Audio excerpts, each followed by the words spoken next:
तनु विश्वकर्मा, मैं कक्षा 9वीं की छात्रा। आज कवि सम्मेलन के उपलक्ष्य में मैं आप सभी के सामने एक कविता लेके उपस्थित हूँ, जिसका शीर्षक है तुम स्वयं को श्रेष्ठ बताते हो, जो कि कुछ इस प्रकार है। न नर में कोई राम बचा, नारी में ना कोई सीता है। न नर में कोई राम बचा, नारी में ना कोई सीता है। न धरा बचाने के खातिर विष कोई शंकर पीता है। न धरा बचाने के खातिर विष कोई शंकर पीता है। ना श्री कृष्ण सा धर्म में किसी में कोई ज्ञान बचा है। ना श्री कृष्ण सा धर्म का किसी में कोई ज्ञान बचा है। ना हरिश्चंद्र का सत्य किसी के अंदर रचा बसा है।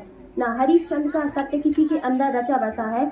ना गौतम बुद्ध सा धैर्य बचा, ना नानक जी का परम त्याग। ना गौतम बुद्ध सा धैर्य बचा, ना नानक जी का परम त्याग। बस नाच रही है नर के भीतर प्रतिशोध की कोटे लाग। बस नाच रही है नर के भीतर प्रतिशोध की कोटे लाग। फिर बोलो कि तुम उस स्वर्ण युग का क्या अंश बाकी है तुम में। फिर बोलो कि उस स्वर्ण युग का क्या अंश बाकी है तुम में।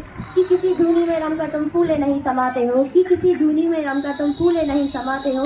तुम स्वयं को श्रेष्ठ बताते हो। तुम स्वयं को श्रेष्ठ बताते हो। तुम भीष्म पितामह की भांति अपने ही जिद पर अड़े रहे। तुम भीष्म पितामह की भांति अपने ही जिद पर अड़े रहे। तुम अपने धन को श्रेष्ठ बता दुर्योधन के संग खड़े रहे। तुम अपने धन को श्रेष्ठ बता दुर्योधन के संग खड़े रहे।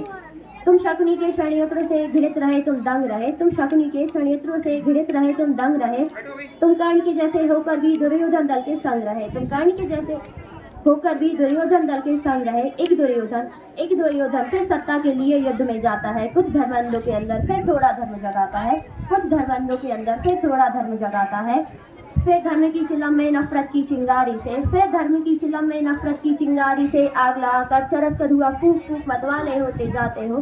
चरस का धुआं फूंक फूंक मतवाले होते जाते हो। तुम स्वयं को श्रेष्ठ बताते हो। तुम स्वयं को श्रेष्ठ बताते हो। धन्यवाद।